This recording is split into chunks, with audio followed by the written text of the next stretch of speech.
I'm Wolf from Healing Wolf Coaching, here to sail with you across the ocean of recovery. I'm also here to breathe with you. Let's take a breath together. Slow your breath down. Inhale through the nose, hold it a little bit, and then slow out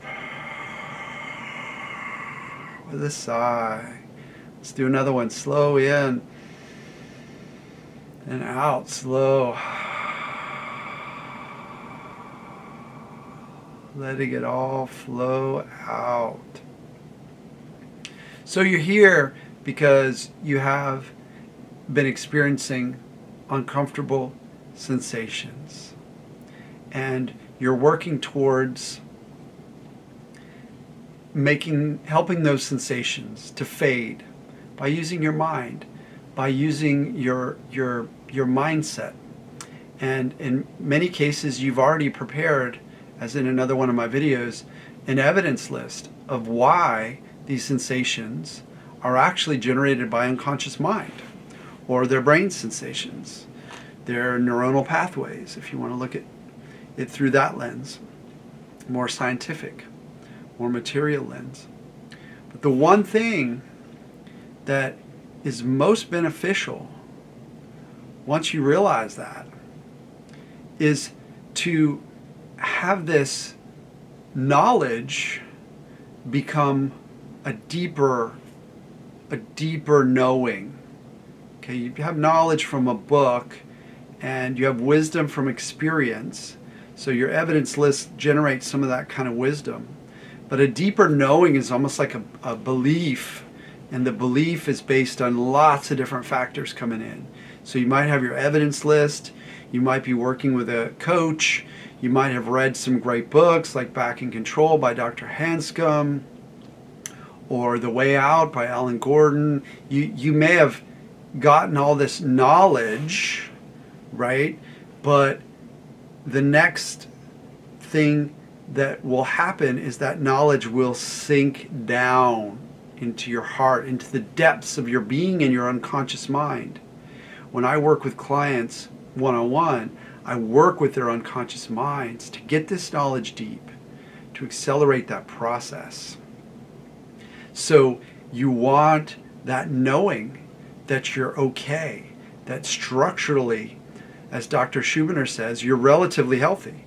You might not be perfectly healthy.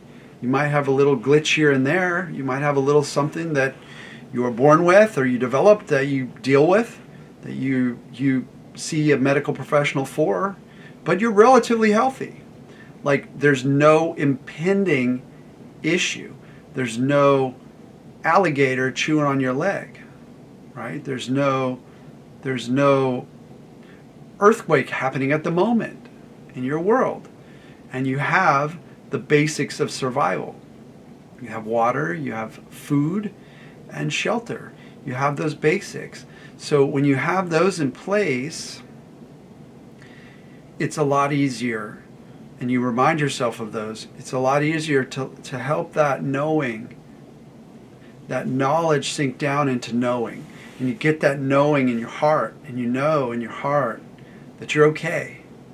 So when you say I'm okay, when somebody says how you doing, and you reflect a second, you've been having some intense sensations for a long time maybe, you could still say I'm good, I'm all right, and it's honest, and it's from the heart, because you know you're good. There's just a brain pattern that's unwinding itself, and you're helping it unwind, and I'm helping it unwind, and we're all working together to get you better. So that's the most beneficial thing that can happen in terms of a shift, a big shift in the way you're viewing your sensations. And that shift is that I'm good, I'm okay, I'm actually healthy or relatively healthy, I'm actually fine, I'm actually strong. I've been on this journey and I'm actually really, really strong. So get that knowing deeper.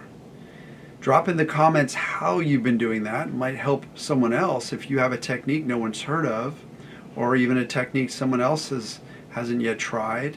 It's a mysterious process for each person. And when I work with clients, I get to know them. So I know what the best way is to get that to sink deeper. I get to know their likes and dislikes. I get to know what moves them. Sometimes it helps to have an anthem, to have an affirmation, to have an affirmation, to have a way of getting that knowing deeper through a creative lens, through a story, through poetry, through art. There's all different ways to get that knowing deeper, but we're going to do it. We're going to get it there. And once that happens, it's like a quick switch. And when that switch happens, that shift happens, you're on to the next stage of your recovery. Then you're into a more confident mode. You know what's going on. You're not back and forth thinking, oh, maybe something is wrong medically and I need to go get another bunch of needles stuck in me or a shot or another medication or whatever. Once you get that deep knowing that you're actually okay, that the sensations are benign, they're not comfortable, but they're benign, then you're launched into a new way of seeing and being. If I can help, then reach out at healingwolfcoaching.com, and please hit the thumbs up on this video and subscribe, and I'll see you in the next one.